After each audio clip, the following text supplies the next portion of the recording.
I had a profound paranormal experience when I was up in Culver, Indiana 2 years ago, and it's been bothering me ever since.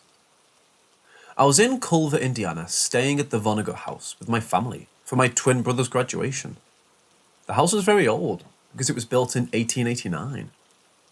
I was sitting on the deck on the porch swing that was nearest to the door on my phone, listening to some music and enjoying myself. It was the middle of the day around 12 o'clock, and it was bright and beautiful outside. All of a sudden, I heard what sounded to be like small rocks hitting the deck of the sunroom that were being thrown in my general direction.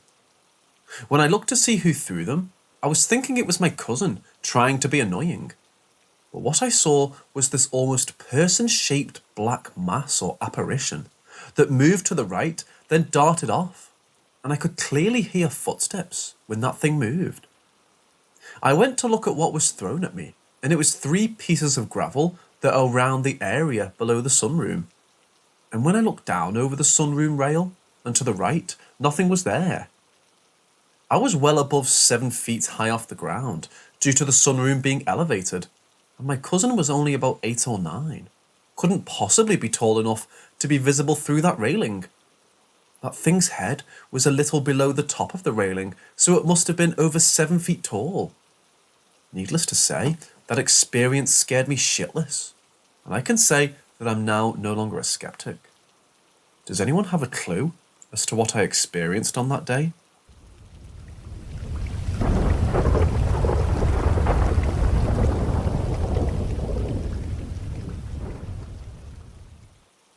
Yesterday, I saw some hard to explain things, accompanied by the eerie feeling I've had before, when I'm sure there's a spirit or other entity afoot. So the first occurrence was around 3 p.m.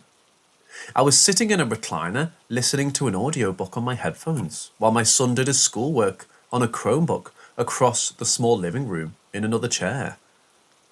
I'm next to a window and he's like 10-ish feet away next to the bar. It's a grey day and the only light on is the bar light right above the boy. I watch the birds a while as I listen, then slowly turn to lay my head back and maybe shut my eyes a moment. Then I see a shadow moving as if a person was getting up out of the chair my son was in. The bar light backlights the chair area from my point of view, so it makes sense initially, except that the size and movement of the shadow looks very adult. In fact, I first thought it was my mom, but she was at an appointment. It moved strangely too, kind of lumbering and slow. Imagine an old man pushing himself out of his favourite easy chair. Like that. And then walked away in almost a gliding fashion out of sight, going towards the kitchen and dining room area of the house. So my brain dismisses the thought it was my mom or another adult, and I turn to ask my son what he's doing. Are you done with it yet? Needing a snack? And he was still sitting in the same position, focusing on his laptop screen. I had a strange feeling and even craned my neck to look into the kitchen and dining room for someone. Then suddenly my dog, who's tethered on a lead out in the front yard, begins barking at the front door. I mean, he's not coming up to the porch, just doing his stranger alert bark while looking at our door. I sit up, totally spooked now, and look at the porch. Maybe the cat, maybe a bird, but nothing is there. He carries on another 10 seconds or so, then walks away to the side yard where he has his house. I should add that the direction the shadow figure moved could have been heading to the dining room behind us or to the door, directly behind me. I only figured it was going to the kitchen because I thought it was my kid. So that was spooky, and I feel heavy in my chest, but I shake it off and continue with my day. Later, around 1 a.m, my friend came over after he got off of work. My dog gets overly excited when we have guests, and I did not want him waking up anyone, so we sat in his car and visited. He was just coming to drop something off. So we're going over one another's day, and he's dominating the convo, so I hadn't yet mentioned the weird shadow person. It was about 1:20 by now, and I'm looking out the window, which I rolled down to better listen for my puppy making trouble inside. I I space out towards the house, looking in the living room window, when I see a bright, gold, single, slow pulsation of light. We have tall windows, probably about 5 feet, and this light was long vertically and took up probably the top half of the window's height. It was very golden and appeared out of nowhere, grew very bright and long, then just as quickly dimmed into nothing again. We were sitting at the end of the driveway, and I would have noticed a car driving around the corner. Besides that, the light did not move. In fact, it was unnaturally stationary, strobed in and out without appearing to deviate from its original position. I should also add that where it was positioned would have been hovering right above the chair I thought I saw the shadow standing from earlier. I began turning my head and moving my phone around to try recreating it, although I had only turned my head before. I laugh, not knowing what else to do, and I asked my friend if he saw that, and he didn't. I described what I saw, then told him about what I saw earlier. He was a bit spooked and joked about being glad he wasn't staying over, and we laughed nervously. I turn back to the house and almost immediately see another apparition, this time in my bedroom window. It does the same thing, strobes into existence and then back out, slightly faster than the gold light did. And this light was very bright, like the other, but it was bright blue and long horizontally. The other light had been pretty well centered in one of the panes, but this one looked like it was right at the edge of the window. So as the light strobes out horizontally, part of it is not visible, disappearing beyond the wall, while the other side stretches almost halfway across the window. Oddly, the side of the window in question has another chair right next to it. It's not next to the window, but just to the left of it, where the light seemed to have been focused. I tell my friend I saw another light, describe it, and again tried turning my head to create it, with no luck. I could find no explanation or source for the lights. I poked around a bit in the yard and in the living room, and my room trying to explain it, and could not.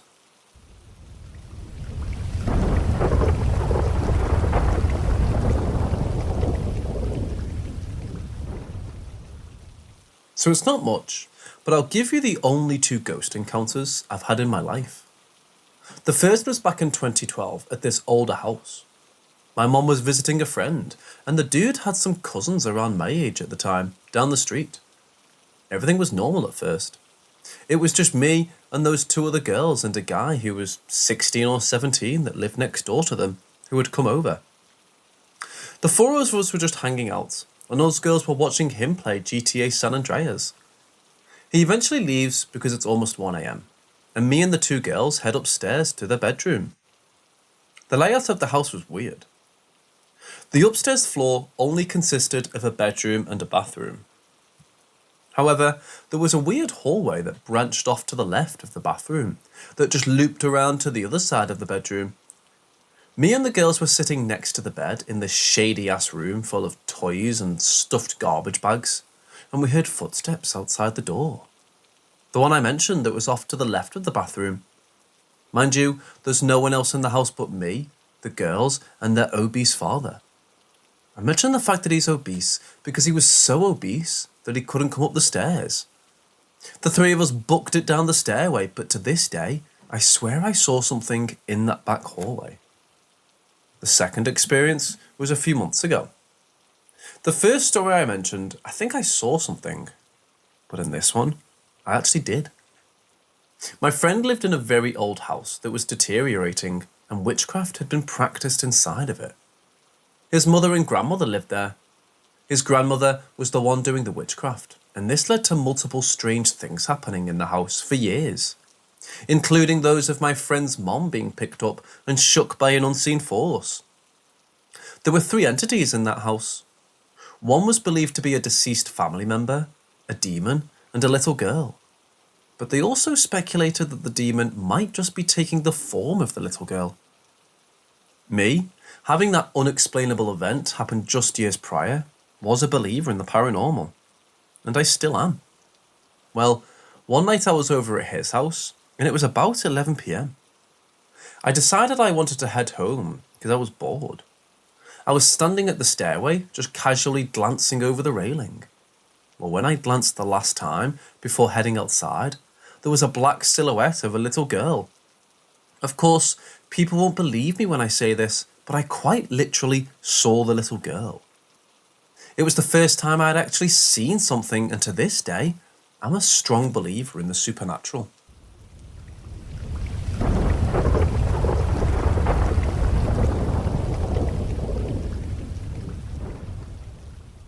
I want to preface this by saying I'm not dismissing this as a part of her imagination developing.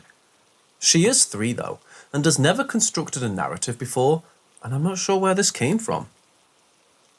Last night, she and her little brother were both scared to go into the loft or living room. It's an old house I'm fixing up that we moved into 3 or 4 months ago.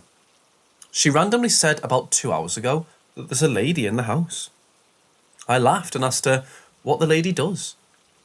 What followed was an increasingly weird conversation where I asked simple, non-leading questions, and she gave the following info. The lady lives in the house, wears a green dress, and picks up her toys. She saw her in the window picking up toys. She lives upstairs in the loft and attic area. She can't tell us her name because the lady will get mad. The lady is her friend. The lady does not like Mom. I obviously instinctively thought there's a woman secretly living in our house because of all the stories. I took my German Shepherd up there. I have noticed before that our cat refuses to go upstairs. My dog was fine and checked the place out. We really searched every nook and cranny and there's no evidence of entry or anyone being up there. My German Shepherd didn't seem bothered by anything up there, and she definitely didn't smell anyone. If someone was up there, they'd have a hard time getting her to like them. She's semi-aggressive with those outside the pack and has mauled an intruder to our house, so I don't think anyone is up there.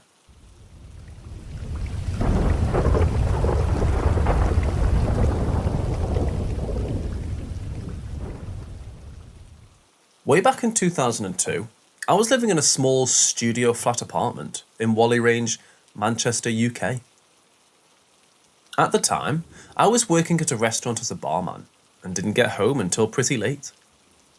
One evening, I came home from work and went to bed. Shortly after, I heard noises in the kitchen which sounded like somebody walking around.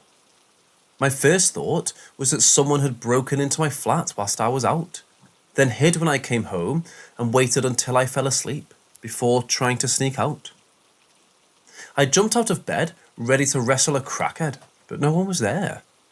I searched everywhere and went back to bed, but left a lamp on.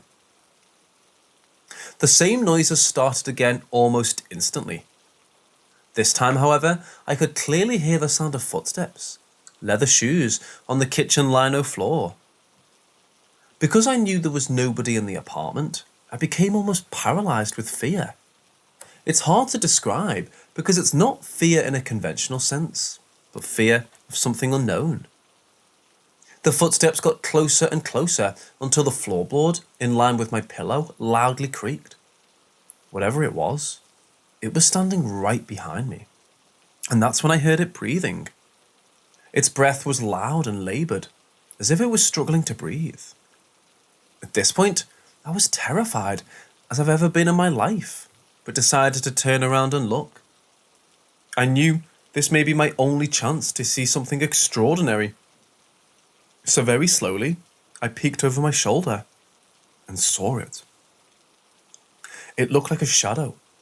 Not a 2-dimensional shadow cast on an object, but a 3-dimensional one in the middle of the room. Some of it wasn't visible. From the shoulders up and from the knees down, it had faded away.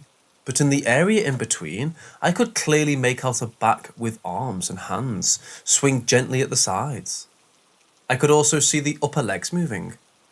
It was slowly walking away from me and continued to do so until it reached a window and faded away completely.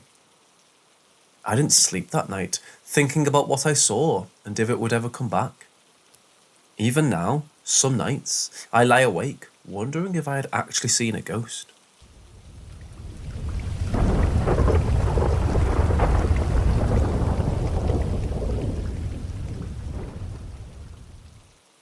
My grandfather is on hospice from cancer in his lungs, and during his period of delirium, he started seeing two boys. He described them as small, but not as little as the other, wearing jeans. Since he was in delirium, I didn't think much of it, as it was probably a hallucination, and they were upsetting him since he said they were going into his stuff. Didn't know who they belonged to, and one boy ate chili and began crying. I looked into the paranormal side of things, and I was under the impression visitors are just that, visiting. They don't tend to bother or torment the one they're visiting. These boys would bug him getting into his stuff, and were not tormentors, but they were upsetting him. So I told the boys to please go back to where they came from, since they were upsetting him. I asked him if they had names, and he said the boys would not answer him or really respond to him, and would hide around when I was around him. Again, I thought it was just a hallucination. Another night passes, and suddenly there's a little girl. Same thing. He doesn't know who she is or where she came from or who she belongs to. It bothers him since it's some strange child visiting him that he doesn't recognize. And he wants to know who the parents are. With little girl, he would make faces at her, playful faces trying to entertain her, but he never gave an age range of little girls. I do know he and his late wife had two babies, male and female, that died shortly after birth back in the 50s. Part of me thought this little girl could be his late daughter visiting. Some nights pass, and suddenly there are children, about 4 boys, 3 girls. He recognizes none of them and wonders who let all these kids in. They continue to, for a lack of a better term, hang around him until he slips out of consciousness.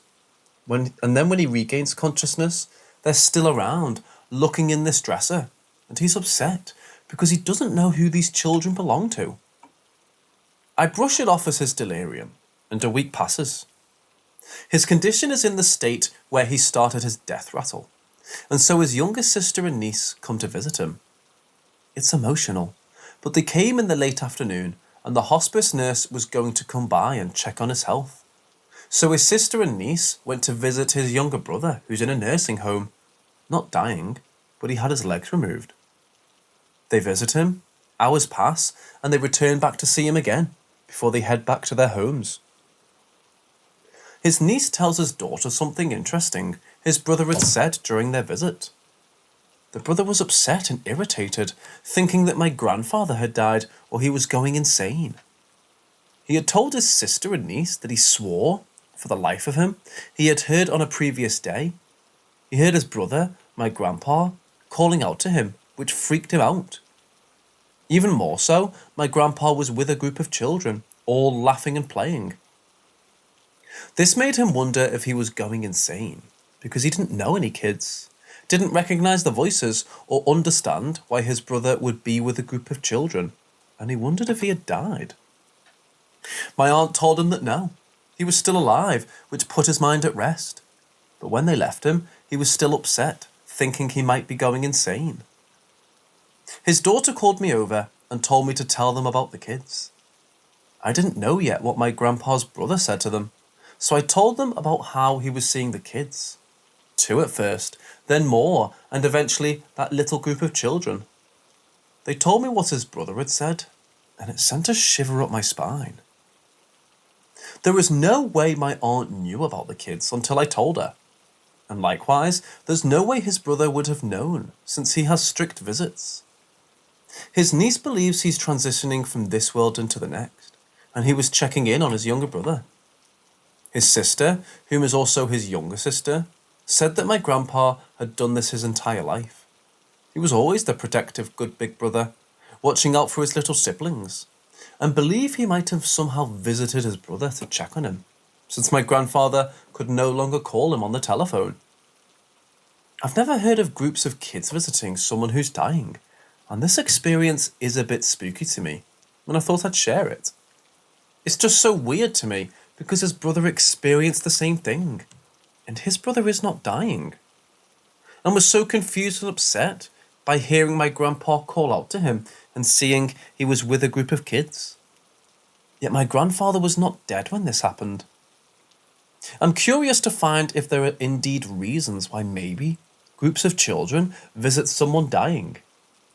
Not finding much information, but figured I'd share this story here with all of you, since it is spooky to me.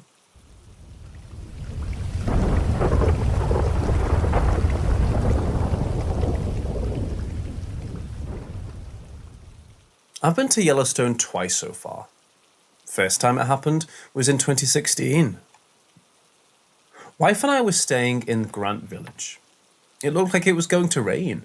The weather was awful, and it was also getting cold. We zipped up the ventilation flaps and went to sleep. It was indeed raining heavily, and we got thunderstorms throughout most of the night. We woke up at around 8 a.m. and noted how beautiful that morning was. Then it hit us. All the flaps were down inside the tent. The main cover was still on.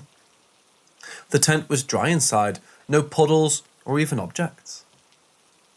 There were only just the two of us, nobody else. We did not hear anyone come in the tent. It was frightening for her, but I was curious.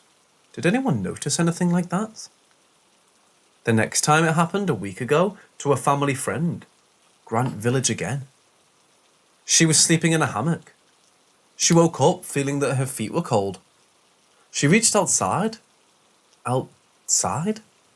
She shouldn't be able to do that. This is when she realised that her hammock was open. It was a double zipper one, and both were by her head. She woke up, that entire hammock was unzipped. On Wednesday, we were about to head to the Grand Tetons to catch the sunrise, and my shoes were completely drenched. Like they were put under water. The tent, again, was dry. No sign of water leaking in the tent, and every other cloth that was put right next to it was dry too. The last occurrence happened when we were about to leave the campground. We were at Canyon Village, and our time was up on August 4th, but we decided to avoid possible morning rush and leave early. We packed everything and we were about to head out. Wife wanted to drive, and her sister was in the passenger seat, so I got in the back seat. As I was sitting down, I felt something really cold touching me, like I was sitting in liquid. My left side of the pants were completely drenched. I jumped up, thinking maybe one of the bottles burst or something. The seat was dry. The only bottle I found was on the opposite end of the seat, an empty energy drink bottle wife's sister prefers. The wet spot was oval-shaped, and it wasn't drenched where I was sitting on it, only around. Did not have any distinct smell to it. Likely water, I thought. It was an interesting experience.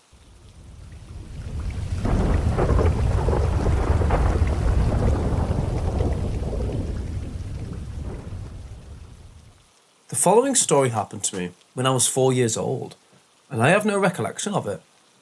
I only know what my family has told me. When I was a kid, my dad worked in Mexico and would visit us about once a month. We lived in a small town in South Texas. One day, before picking him up at the bus station, my mom told my siblings and I to use the bathroom at home so we wouldn't have to use them at the bus station. My brother and sister said they saw me walk into the bathroom, but they never saw me walk out. My mom opened the door to check on me, and I was gone. With the layout of our apartment, it would be impossible for me to walk out without anyone noticing.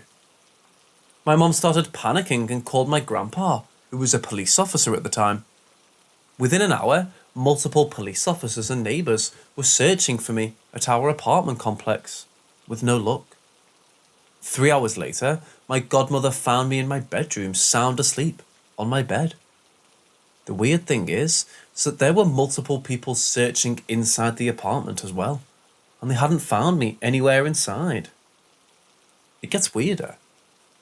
When they asked me where I was, 4-year-old me said I was in the sky making clouds with a duck, using a machine that had a crank that you would spin on one side, and then clouds would come out the other side.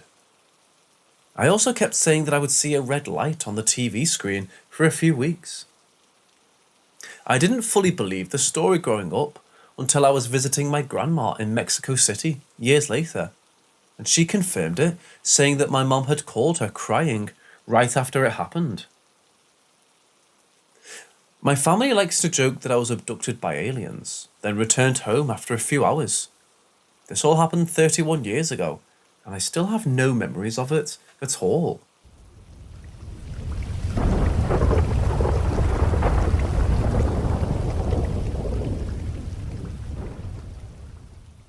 I was 5 years old, and my mum was going into labour with my younger brother. I stayed at my grandparents' while my folks were at the hospital. I shared the queen bed with my grandfather, who was sound asleep, snoring. At some point late in the night, I was awoken by the bed shaking quite vigorously. It continued for like 5 minutes. I tried to shake my grandfather awake while calling for him to wake up. He eventually woke groggily, but had no clue when I asked him what was happening. He quickly fell back asleep, but I was frightened and very awake. I was now sitting up in bed, sitting in diffused moonlight. All was still and silent. I got up, wanting to look at the Christmas tree. Christmas trees always brought me comfort, and that's what I craved after such a fright. From the foot of the bed, you could look out the room, through the short hallway, and into the front room and picture window, maybe 25 or 30 feet away. They had a mid-century aluminium Christmas tree in front of that window. Not because retro is cool, but it was literally the same tree they used since the 50s. As I looked out to that tree without lights at 3 a.m, it, along with some presents, sat quietly. Only filtered bluish streetlight gently filled the room with weak illumination. However, something was different now. Sitting next to the aluminium tree was a pair of two huge black Doberman pinschers. Sitting, silent, still, staring straight at me. They had no pets. I jumped back in bed and threw the covers over me. I eventually fell asleep and woke up to morning sunshine, making the aluminium tree warmly shimmer. I think about what happened that night from time to time. It's the first paranormal encounter I ever had. At that point in my life, I don't think I even had a concept of ghosts or the paranormal. Was it simply a 5-year-old with limited understanding of the world and an unlimited imagination? Was there something paranormal shaking that bed and presenting those enormous dogs?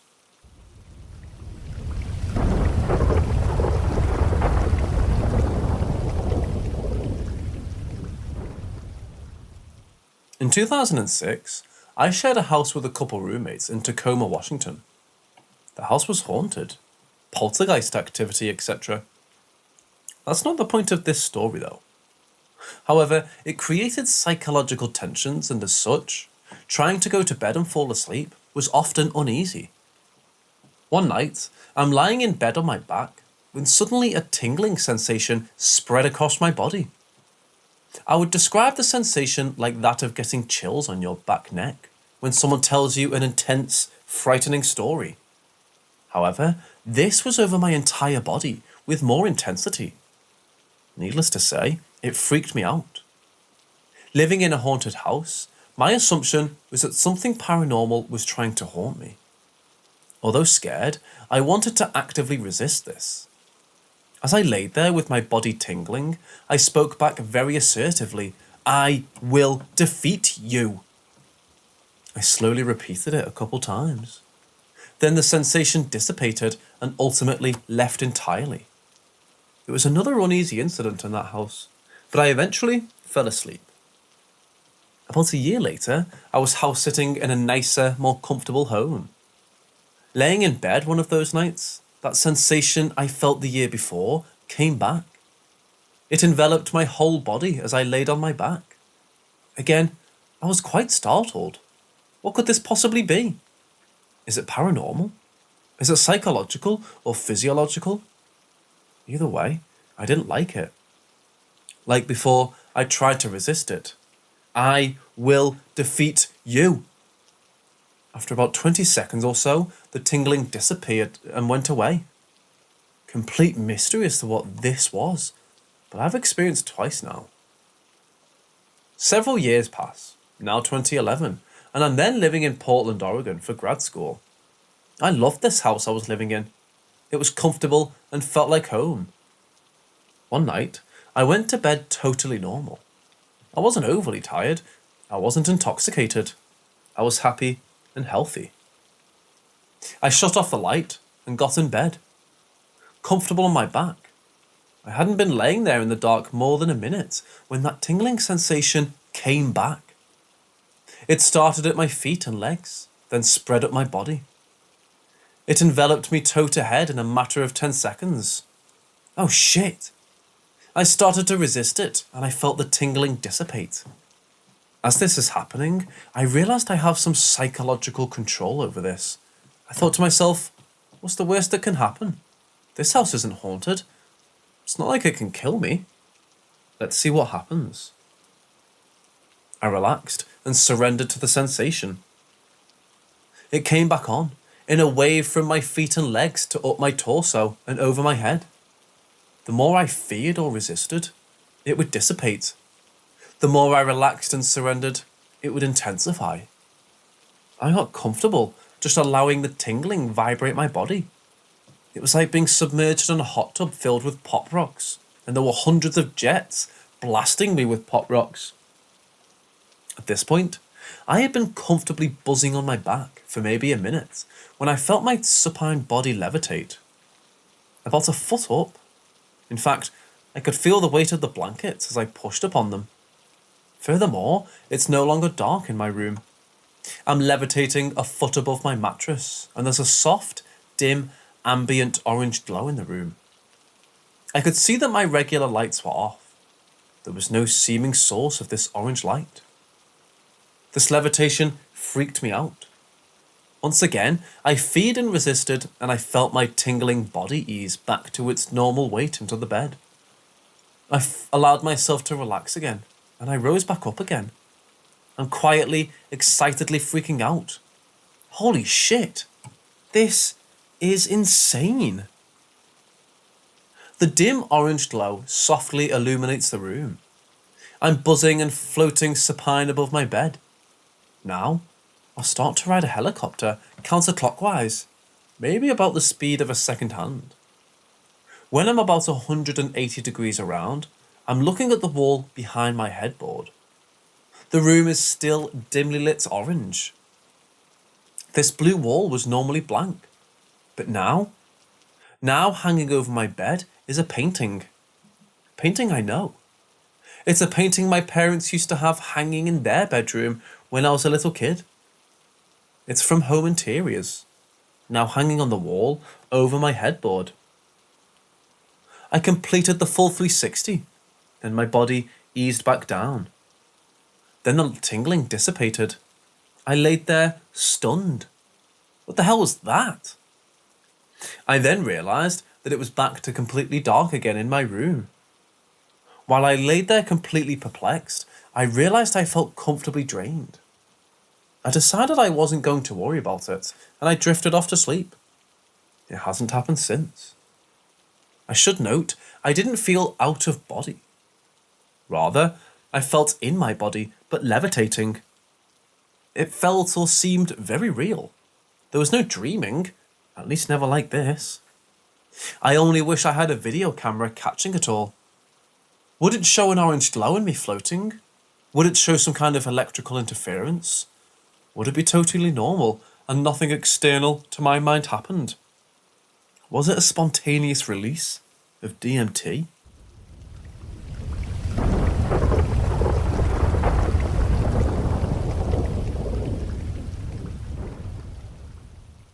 So I was living in a double-storey house with my parents.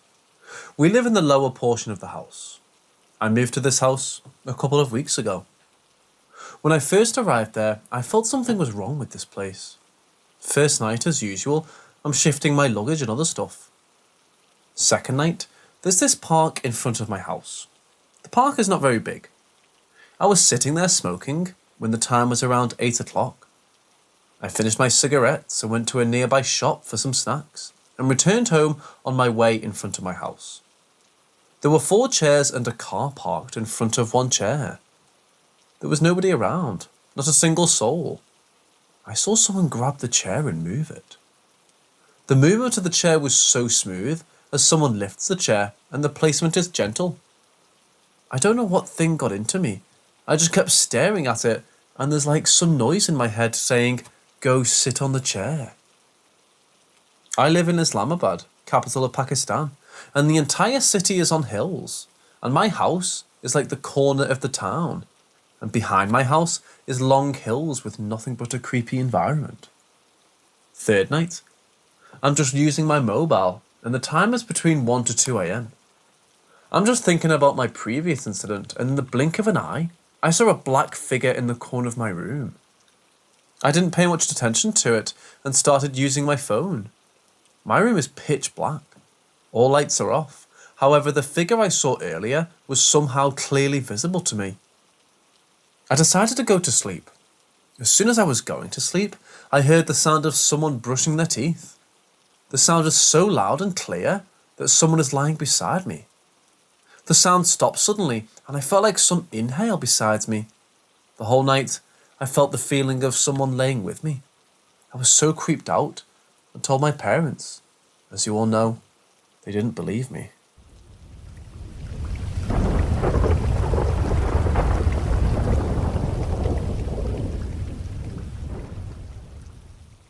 There have been several instances. I felt like I'm living in a Truman Show situation, for lack of a better term. For some time, there have been events in my life that just make me scratch my head and question things that lack a logical or solidified explanation. For context, I'm a man of science.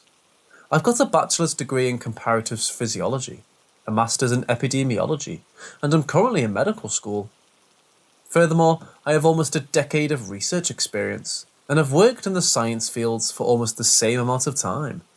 I thrive on data, facts, and evidence, and seek the sources for explanations rather than jump to something greater. Though I may have many examples of these Truman Show moments, this one is the one that keeps me up the most, and is likely the longest. There was this one relative that I had. Let's call her Lynn for the sake of privacy, who I had never met, yet was one of my closest relatives. Per my father, she was my cousin, but of his estranged uncle who lived on the opposite side of the country. His uncle, my great-uncle, was a shifty man. He worked for the government of Virginia in the 30s through the late 60s, early 70s, but no one really knew what he did. He somehow managed to avoid the World War II draft despite being selected, which many of our family members found strange, but didn't question it further. Anyways, Lynn was his daughter, and she married to a lawyer from New York, but they never had any children, and neither of them had any siblings, allegedly. She's never worked because he was traditional, but she also didn't need to because as a lawyer, he did okay for himself.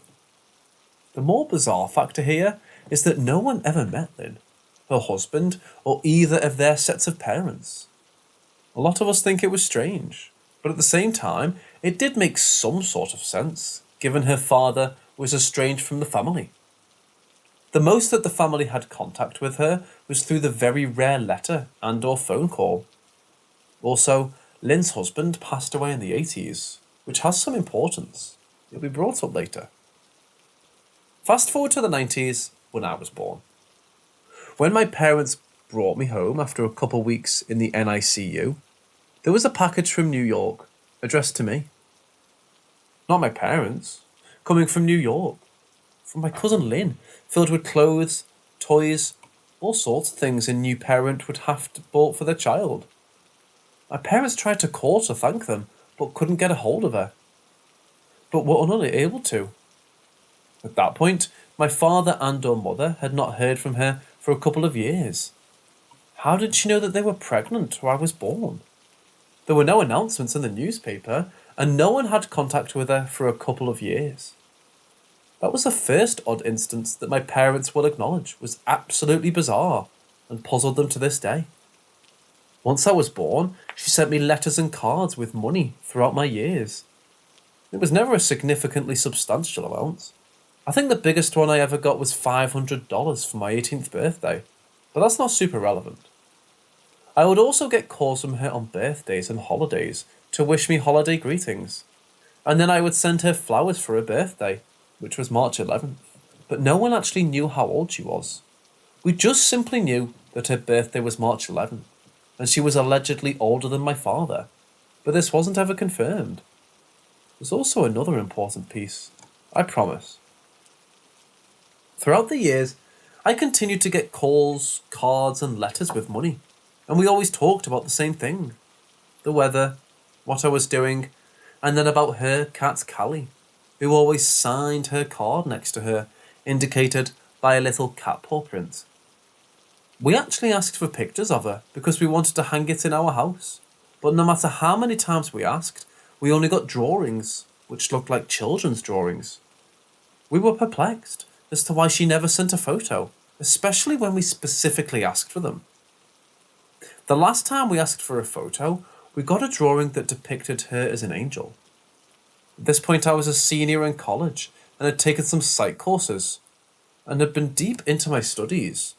So I asked if there were any developmental issues or mental illnesses that she had, or that my parents or family were aware of, which no one said they thought so. She lived on her own independently, except she had a cleaning lady come once a week to do her bedding, which she hated washing and doing. Not to mention the fact that she was starting to get up there in her age, since my father was, and it was kind of the marker for her age. Our second to last phone call, I expressed to her that my father and I wanted to visit her. After all, after over 2 decades of sending money for birthdays and holidays, etc., I felt the need to visit her and thank her in person and learn more about her.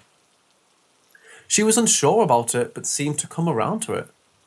I said next time we talk, we can work out a time that's good for all of us, just to give her some space, since she seemed apprehensive about meeting us. The following month was my birthday, when she sent me a check, and of course, I called to thank her, as I always did. She seemed fine and her normal self. We talked about coming up to New York again to meet her, and we agreed on a date 3 months away.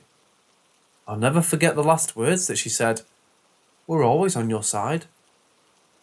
Which I felt was a little strange, because she used to say, "I'm always on your side," never "we." There was no "we." She lived by herself. Her cat had passed away by that point. She still had a housekeeper come by, but she'll never referred as "we." A week and a half later, my dad called me saying that my cousin had passed away. This was in the summer of 2017.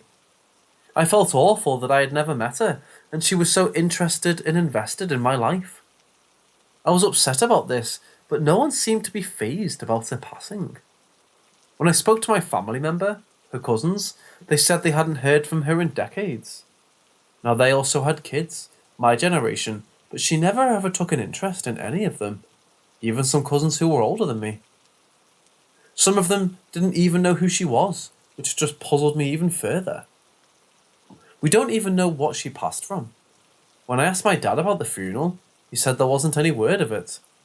When I asked him how he heard about her passing, since no one but me and my parents talked to her, he said it was the hospital who called and informed him.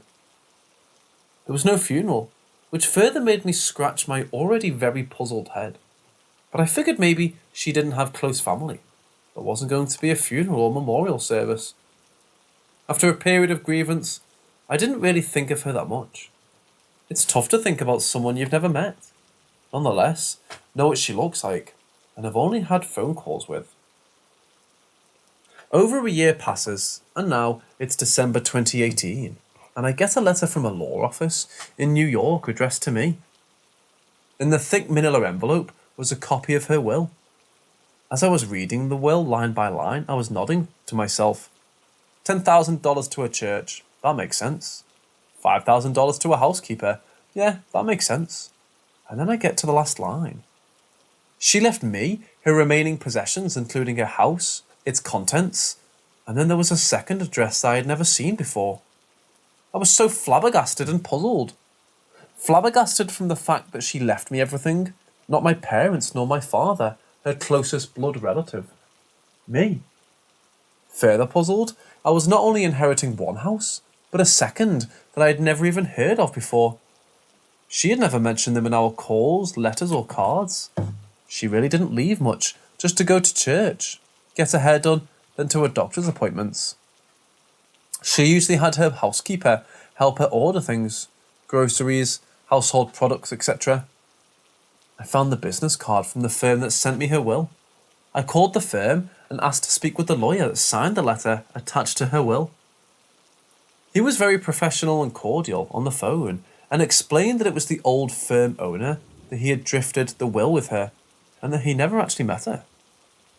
I glanced at the date, and the will was actually written in 2003, which would have meant I was 7 or so.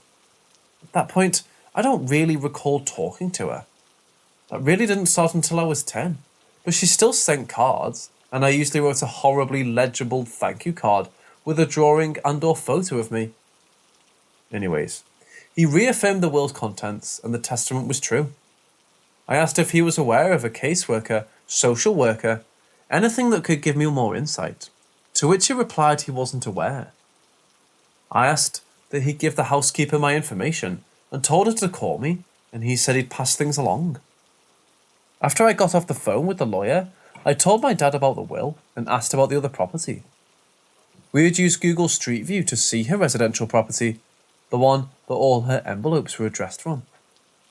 It was a nice quaint 1920s bungalow in the suburbs. There was one house across from hers, but there wasn't much else around her other than woods. We looked up the second property, and it was in the middle of nowhere, but the house was massive. We looked up the second property, but it was in the middle of nowhere, but the house was massive, and according to tax records, was estimated to be appraised at $1.2 million, given it was a lakefront property with 23 acres. Not even 48 hours later, I was called by a representative from the state of New York, stating that they were going to liquidate the property to cover her medical bills. I didn't quite know how to react, so I just responded, "Okay, let me know if you need any more information," and hung up. Part of me thinks this is a part of some gigantic ruse or Truman Show reality, and I got too close to the truth, and so they burned the ties. This is about as much as I can remember from this part of my life, and it's still relatively fresh. But I still wonder who or what my cousin was. Was she legit, or was she part of something bigger? I fear that I'll never find out. I tried to look into her husband. He very much was a person, and it's well documented. But the interesting part is in his obituary. There were no mentions of his wife or any other family. There wasn't even a survived by section. I feel like I'll never get answers, but I suppose time will tell.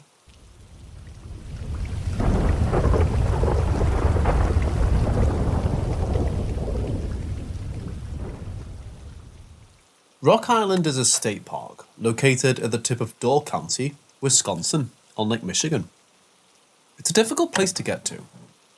To get to the island, you have to take a car ferry from Ellison Bay to Washington Island, drive across Washington Island to Jackson Harbor, then take a pedestrian-only ferry to Rock Island. No vehicles or bikes are allowed on Rock Island. Even though the island is relatively small, at about 975 acres, it's had an interesting history. In the early 1600s, it was inhabited by a tribe of Potawatomi Native Americans, as well as a small fishing village of European settlers. The two groups did not trust each other, and they did have a few bad encounters that almost led to violence. But for the most part, they lived peacefully together on the island. By the 1640s, the Potawatomi had migrated to other parts of Wisconsin. Shortly after the Potawatomi had left the island, some settlers from the fishing village reported seeing a new group of people on the island. They seemed to be more white settlers, but they wore strange clothes and kept to themselves. No one from the fishing village was ever able to talk to one of these new settlers, or even find where they were living. It was around this time that strange things started to happen in the village. Several animals, It's not mentioned what they were. Maybe pigs or chickens, kept by the settlers, were found slaughtered in the village and seem to have been used to make markings in blood on some of the buildings in the village. On a different night, a building used for preserving meat burned down. The villagers felt that these things must have been done by these new people on the island, and they intended to find them, but after a thorough search of the island, including the wooded inland area, they never found a single person. These strange occurrences seemed to stop soon after the search, and none of the other settlers were ever seen again. In 1836, the Potawatomi Lighthouse was built on the northern part of the island. After construction was finished, the lighthouse was inspected, and it was reported back that the material of which the lighthouse and dwelling are made are of the best quality, and that the work is done in a substantive and workmanlike manner. David E. Corbin was appointed the first keeper of the light on December 19th, 1837. Only 3 years later, in 1840, despite the apparent quality of construction of the lighthouse, David Corbin started to complain that plaster started to fall off the building and some sort of liquid would ooze through the cracks, leaving the house constantly damp. Corbin was completely alone most of the time at the lighthouse, and some have said when visiting him that he would stare at a certain wall and sometimes spoke vaguely of the other visitors.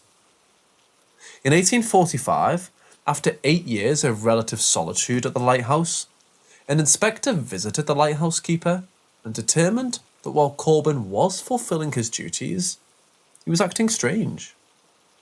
The official report says that the inspector ordered Corbin to take a 25-day leave of absence, to find a wife, to live with him at the lighthouse. However, some think that the inspector was startled by Corbin's mental state caused by years of solitude, and thought it would be best that he spent some time away from the island. In 1852, Corbin reportedly fell ill and died that December in the lighthouse. He was buried in a small cemetery just south of the lighthouse. The next lighthouse keeper also reported the surprisingly quick deterioration of the lighthouse. Some friends that had visited the new keeper say that he would talk of seeing strange things in the house at night, but he wouldn't elaborate on what he had seen. In 1858, after only 22 years of service, the original lighthouse was torn down and a new one was built. From that point on, the lighthouse keepers were required to have an assistant keeper or a family with them in the lighthouse. No strange occurrences were further reported in the lighthouse logbook outside of strong storms and occasional shipwrecks, except on January 20th, 1876.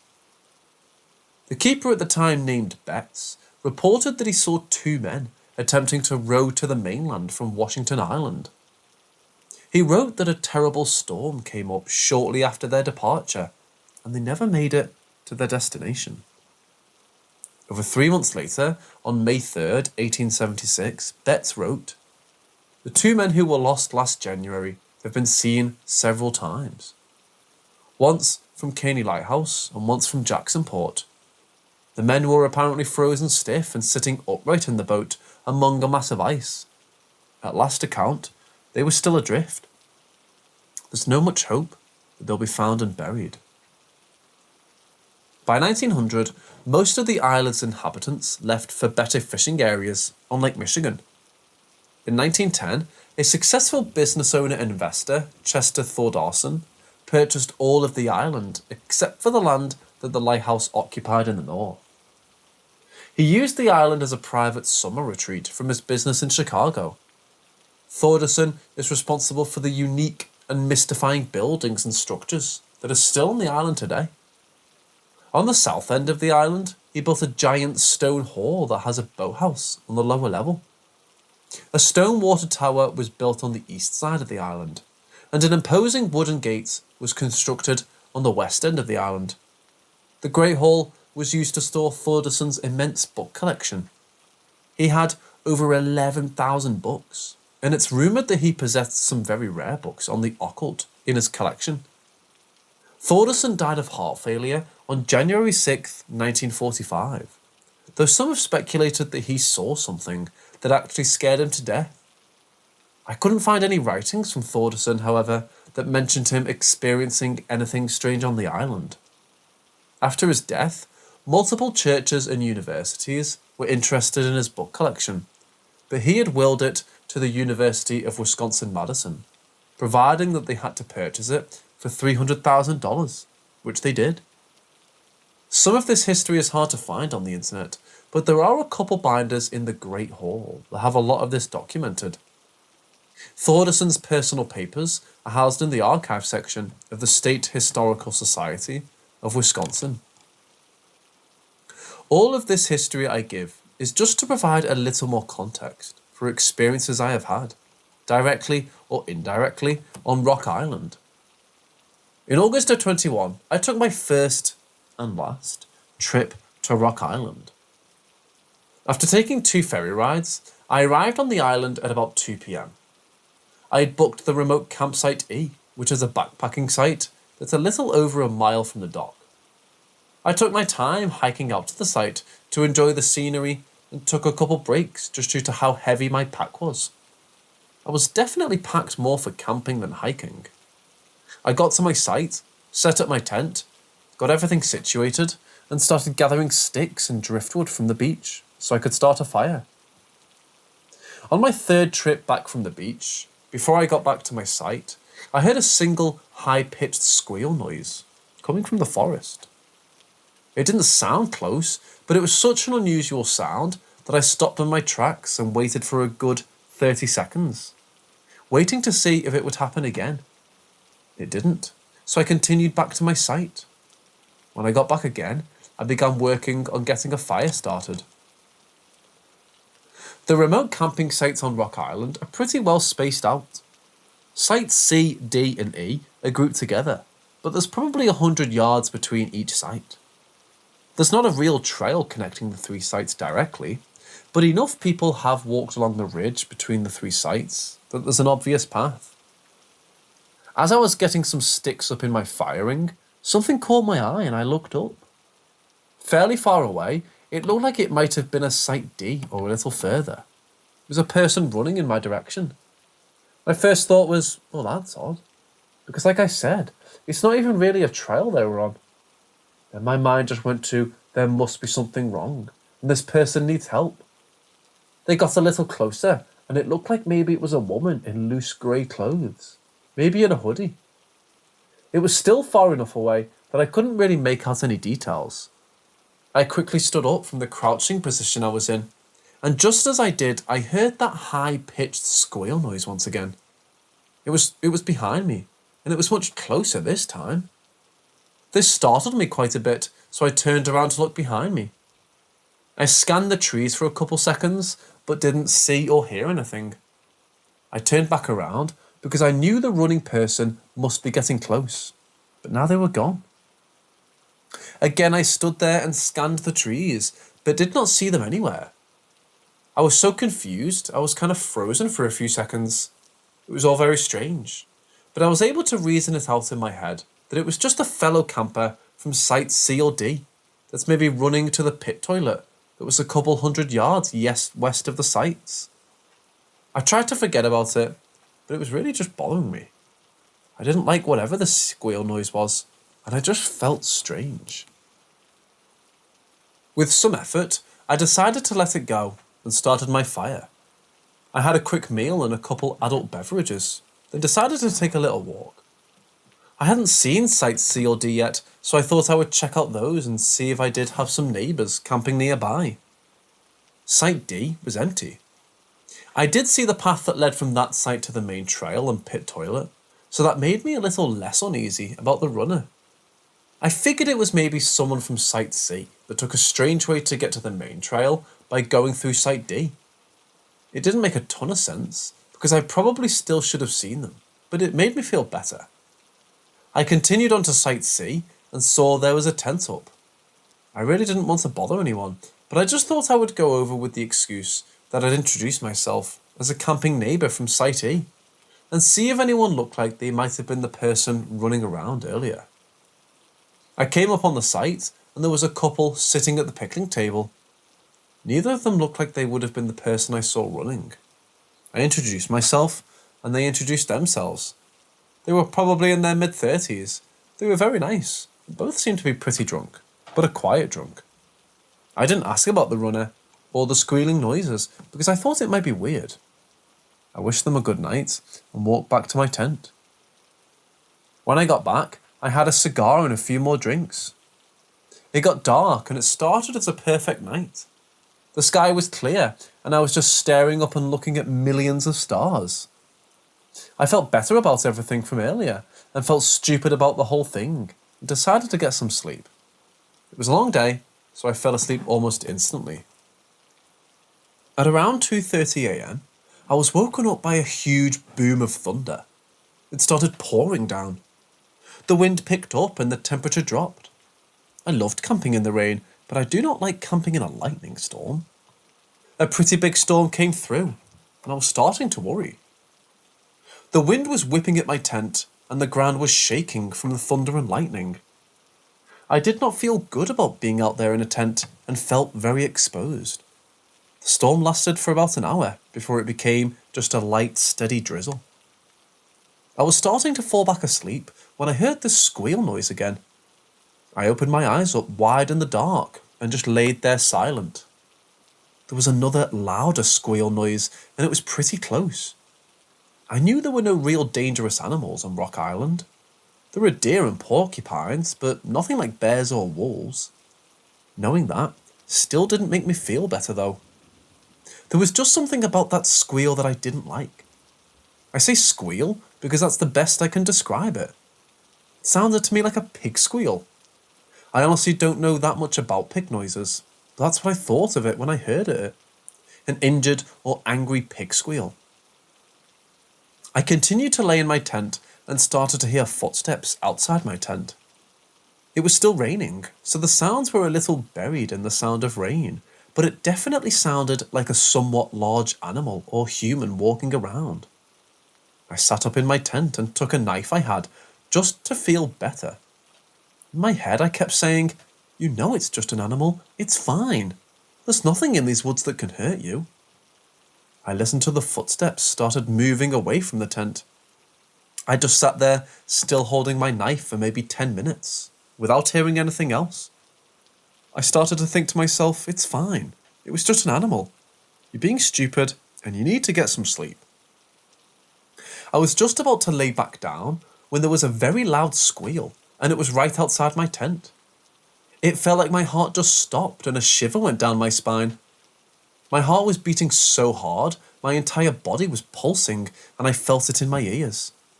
It took everything in me, but I forced out a "get out of here."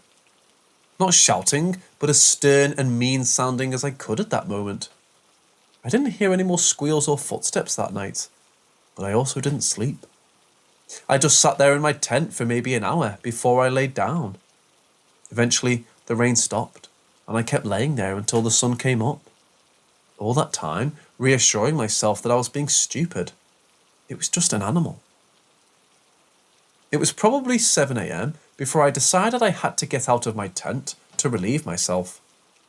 As soon as I stepped outside my tent, I saw that my picnic table had been turned over and was upside down. When I saw this, I surprisingly calmly thought, okay, this is enough. I'm leaving the island today. I checked my surroundings and nothing else seemed out of place. I eventually reasoned with myself that the wind had blown the table over during the storm. It still seemed a little strange because the table was pretty heavy, and I felt like I would have heard the table flipping over, but that might have made sense. I made some cold instant coffee, had a bite to eat, started to feel better about the whole thing, and decided to go for a hike. I admit, I get easily scared when I'm camping by myself in the woods. Maybe that's natural. After I had some coffee and food and the sun came out, I realised that nothing I heard or saw was really anything that couldn't be explained. Other than not getting a good night's sleep, I was having a pretty good time. The reason I came to the island in the first place was to hike the 7-mile Thordeson's Loop Trail that has a lot of interesting things to see, and I was excited to start the hike. I packed a few things in my backpack and started off. Fairly close to my site is the water tower. I have no idea how it originally worked or why it had to be a tower, but it's an impressive building with a fireplace that looked like someone had recently had a fire in it. A little further down the trail was a cemetery where 2 sisters and a few others are buried. It's believed there are still more buried here in unmarked graves. These likely are some of the settlers from the old fishing village. The island has 3 cemeteries. There's one by the beach, and that's where Chester Thordarson is buried. And there's one on the eastern part of the island where the 2 sisters are buried. And there's one in the northern part of the island where the original lighthouse keeper, David E. Corbin, is buried. There's also at least one Potawatomi burial area on the island, but no one knows exactly where that is. I kept walking on the trail until I came to a nice scenic overlook area with a bench where I sat down and drank some water. I started to hear some talking on the trail ahead of me, but I couldn't see anyone yet. There was a bend in the trail and the trees were thick, so I sat on the bench waiting for these people to come around the bend. The voices were coming closer and I could tell that they weren't speaking English.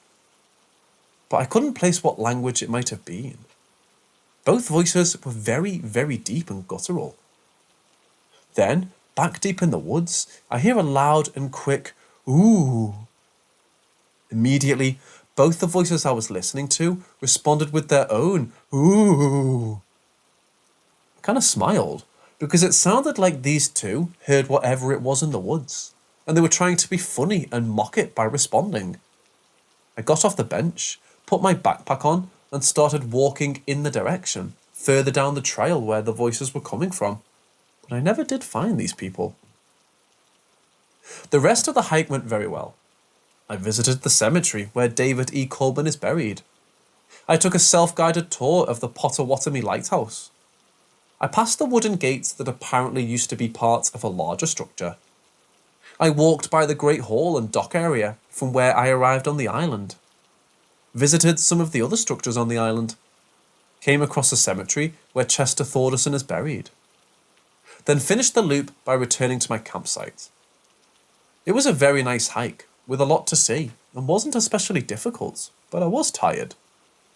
I did walk down to campsite C to ask the couple I spoke with the night before how they dealt with the storm during the night, but they had packed up and left.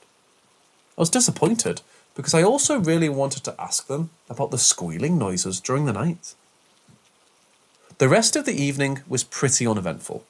I built a fire, made some meals, had a cigar and some drinks. As soon as it got dark, I was ready for bed since I had so little sleep the night before. I got in my tent and quickly fell asleep. I might have been asleep for about 3 hours when I woke up suddenly and was immediately fully alert. Nothing that I was aware of caused me to wake up, but I felt something was wrong. I sat up in my tent, and this part is a little hard to explain. A feeling of complete dread washed over me. It was unlike anything I had ever felt before. I felt like there was something in the tent with me, and I could feel that it was angry, seething with anger, rageful even, and I could feel its hatred for me. It felt like something very bad was about to happen, and I couldn't do anything about it. I started to shiver uncontrollably. There was a smell of garbage or rotten meat, and it got stronger and stronger to the point where I wanted to throw up, but couldn't because I was frozen. I'd never felt so exposed and helpless. I stared forward at nothing, just frozen, and the weird thing is, I accepted whatever was about to happen to me. It was like my brain telling me that whatever is about to happen, even if it's death, will at least be a relief. Then I passed out. At least I have to assume I passed out. That's all I remember until I woke up at 8 a.m. that morning. When I woke up, I was laying outside of my sleeping bag on top of it, and my legs were in an unnatural and uncomfortable position. I was on my back, with my left leg straight out, and my right leg was bent, so that my foot was up against my left knee. My heart started pounding, but I kept thinking to myself, it was a dream. I'm leaving right now. I packed up everything very quickly and started back toward the dock to catch the first boat off the island. Since the first boat from Washington Island didn't arrive until about 10:30 a.m., I had to kill a little time around the Great Hall and Dock area. I wanted to get off the island so bad, but I did feel a little better just being out of the woods and I could see other people. I sat down on the bench a little to the east of the dock and lit a cigar just to give me something to do, while trying not to think about the night before. I was sitting for a few minutes and scanning out over the water when I was startled by someone behind me saying hi. I jumped and was embarrassed when the person came around saying, Sorry. I didn't mean to scare you. I saw you smoking and just came over to ask if you had a lighter. I felt like an idiot and told him that's fine. I just didn't sleep well last night, was kind of zoned out, and I handed him my lighter. He thanked me, lit a cigarette, then handed the lighter back to me. We started talking about the unusual things he might talk about. He said he was from the Madison area. We talked about the storms we've been having. He seemed to be a real outdoorsy kind of guy and talked about his plans to move to Washington Island. It was a nice, normal conversation and kind of took my mind off the night I just had for a little bit. He seemed like a pretty nice guy. Then, naturally, he asked me what site I'd been staying at. I told him I was staying at Site E the last 2 nights, and he said he usually books that site, but I must have reserved it before him. He said he had booked Site D the last 2 nights. I was surprised by this, because no tent or anything was at Site D the 2 times I walked past the site. I told him this, and he said he comes to the island a few times a year, and you have to book a site, but he actually camps at different areas on the island. I asked him where he camps, and he told me most of the time he camps in the East Cemetery, but he also likes to camp in the woods south of the lighthouse. He told me that he hikes about halfway down the Fernwood Trail and just heads north into the woods, where he finds a place to camp. He said that one time he found the ruins of a small log house in those woods, and he's going to try and find it again and camp inside of it. At this point, I started to change my position about this guy and wanted to change the subject. But then he asked me if I had heard the screeches in the woods. I took a second to reply and knew he was talking about the squealing I had heard. I told him I had and asked him if he knew what it was. This time he took a second to reply, and I saw his face change. He looked as if he was thinking if he should tell me something, like a secret. With no expression at all on his face, he said matter-of-factly, "A demon lives on the island." Under any other circumstance, I would have laughed this off, but not after what I experienced the night before. He looked at me and must have seen the anxiety and fear I was feeling. He surprised me by letting out a quick laugh. He asked me if I saw anything that night. I told him I hadn't seen anything, and he stared at me like he was trying to figure something out. I felt like he could tell I had experienced something. At this point, I was ready for the conversation to be over. Then he told me he had seen something in the cemetery last night. Now his face and mood kind of changed again, like he was trying to confide in me. I really did not want to ask the question, but I knew he wanted me to ask it. So I asked him what he saw in the cemetery, but my voice was shaky. Then I could tell he had changed his mind about telling me. He actually looked at me with empathy and told me that what he saw was hard to explain. But if I was afraid of the screeching noises, he didn't think I should go near the cemetery. I didn't say anything right away, but he said 4 words without any context. Keepers of the flame. I looked at my cigar and the ash was long. I put it out and told him I was going to wait by the dock for the boat. He nodded and I started to walk away. After a few steps he said, "Hey," and I turned around to look at him. He just said, "Don't come back here." I turned around and started walking again. I don't know if that was a warning or a friendly suggestion, but I took it to heart. I was definitely not coming back to Rock Island. When I got home, I looked up Keepers of the Flame as it pertained to Rock Island. I found 3 things that he could have been referring to. The name of the Native Americans that lived on the island, the Potawatomi, could be translated to Keepers of the Flame. The lighthouse keepers on the island were sometimes referred to as the Keepers of the Flame. Then, there was also a 19th century cult that was said to visit the island from time to time that called themselves the Keepers of the Flame. I know that hundreds of people visit Rock Island every year and have a great time camping, hiking the trails, and exploring Chester Thordison's buildings. My humble suggestion is this: do not go to Rock Island.